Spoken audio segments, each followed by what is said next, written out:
नमस्कार, one India Hindi में आपका स्वागत है।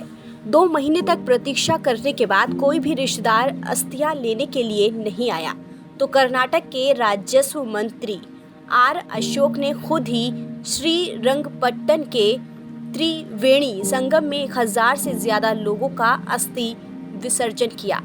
राजस्व मंत्री ने बुधवार को पूरे विधि विधान के साथ अस्थियों का विसर्जन किया। उन्होंने कहा कि हमारी सरकार महामारी के दौरान जान गंवाने वाले सभी लोगों को सम्मानजनक विदाई देना चाहती है। अंतिम संस्कार करने के बाद आर अशोक ने ट्वीट कर कहा कि वो दिवंगत आत्माओं का अंतिम संस्कार करके काफी संतुष्ट हैं। उन्होंने कहा, मैंने ऐसा उन रिश्तेदारों के डर को दूर करने के लिए किया है जो शव के अंतिम संस्कार के बाद शमशान घाट के पास भी नहीं आ रहे। मैंने उपायुक्तों को भी निर्देश दिया है, यदि किसी भी जिले में ऐसी लावारिस अस्थियां मिले तो उनका अंतिम संस्कार कर दिया जाए। सरकारी अधिकारियों ने मीडिया को बताया कि हिंदू धार्मिक परंपरा के मुताबिक अस्थि विसर्जन एक बहुत ही महत्वपूर्ण धार्मिक प्रक्रिया है। अस्थि का अर्थ होता है बचे हुए हड्डी या मृत लोगों की कुछ एकत्रित राख। अंतिम संस्कार के बाद मृत व्यक्तियों के अवशेष एकत्र किए जाते हैं। इन्हें ज्यादातर कपड़े के टुकड़े में बांध दिया जाता है।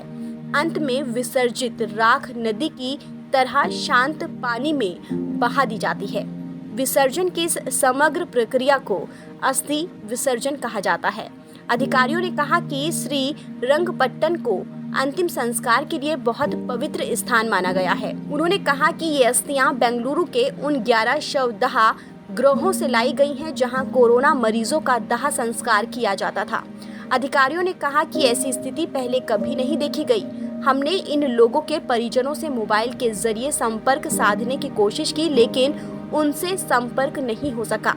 इसके कारण हमारे पास इन अस्थियों को सुरक्षित रखने की जगह की कमी पड़ रही थी।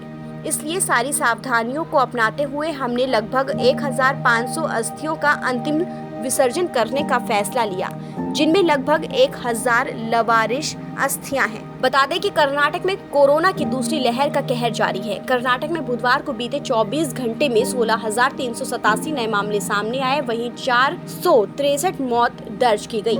फिलहाल इस खबर में इतना ही। देश और दुनिया की तमाम खबरों के लिए आप बने रहिए वन इंडिया हिंदी के साथ।